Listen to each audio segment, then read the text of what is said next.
সে আমাকে ছেড়ে চলে গেল। এই কথাটা আমি প্রথমে বিশ্বাসই করতে পারিনি। মনে হয়েছিল কেউ বুঝি ঠাট্টা করছে। এত সহজে কি মানুষ চলে যায়? যাকে নিয়ে হাজারটা স্বপ্ন বোনা হয়, যাকে নিজের জীবনের সঙ্গে জড়িয়ে নেওয়া হয়, সে কি এত সহজে অন্য কারো হয়ে যেতে পারে? আমার নাম আর্য। খুব সাধারণ একটা জীবন ছিল আমার।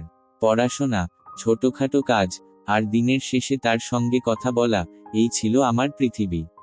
তার নাম ছিল নীলা। নামের মতোই শান্ত, গভীর, আর ভেতরে লুকিয়ে রাখা অনেক না বলা অনুভূতি। আমাদের পরিচয় হয়েছিল একেবারে সাধারণভাবে। ফেসবুকে প্রথমে একটা মেসেজ, তারপর ধীরে ধীরে কথা বাড়তে লাগলো। রাত বাড়ত, কিন্তু কথার শেষ হতো না। কখন যে সে আমার দিনের সবচেয়ে জরুরি মানুষ হয়ে উঠেছিল, বুঝতেই পারিনি। নীলা আমাকে বলতো, তুমি জানো, আমি খুব একা।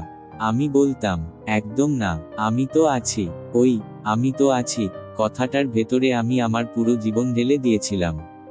ধীরে ধীরে ভালোবাসা জমে উঠল। শুধু ভালোবাসা না, ভরসা, অভ্যাস, নির্ভরতা। সকালে ঘুম থেকে উঠে তার গুড মর্নিং না পেলে দিনটা শুরুরই হতো না। রাতে ঘুমাও না বললে চোখ বন্ধ হতো না। আমি ভেবেছিলাম এই মানুষটা আমার শেষ ঠিকানা। কিন্তু ভালোবাসা সব সময় দুজনের সমান হয় না। একদিন নীলার কথার ভঙ্গি বদলে যেতে লাগলো। আগের মতো হাসি নেই, আগের মতো আগ্রহ নেই। রিপ্লাই আসতো দেরিতে, কখনো আসতি না। আমি জিজ্ঞেস করতাম, কিছু হয়েছে? সে বলতো, না, একটু ব্যস্ত। ব্যস্ততা যে মিথ্যা হতে পারে, সেটা তখন বুঝিনি। এক রাতে হঠাৎ করে সে বলল, আর্য, তোমার সাথে একটা কথা আছে। এই বাক্যটা শুনলেই মানুষের বুক কেঁপে ওঠে। আমারও উঠেছিল, তবু নিজেকে শক্ত করে বললাম, বল। ও অনেকক্ষণ চুপ করে ছিল।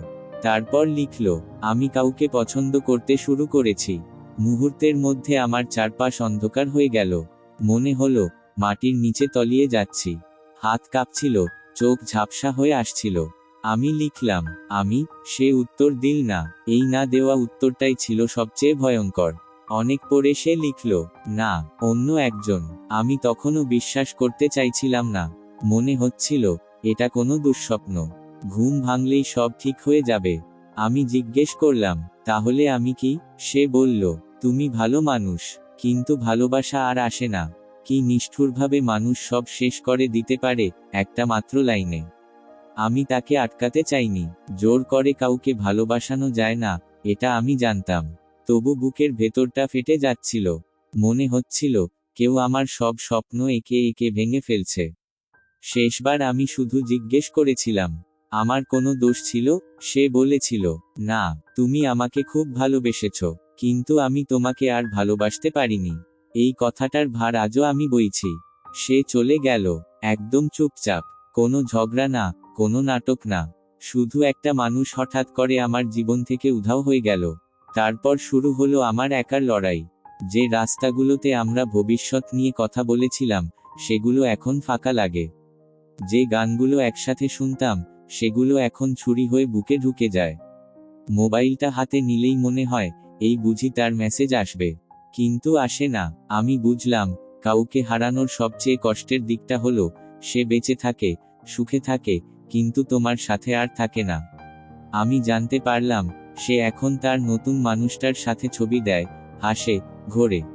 আর আমি রাতের পর রাত জেগে শুধু একটা প্রশ্ন করি, আমি কি এতটাই অযোগ্য ছিলাম? ভালোবাসা আমাকে শিখিয়েছে, সব চেষ্টা করলেই সব পাওয়া যায় না। কখনো কখনো তুমি তোমার সবটা দিয়েও হারতে পারো।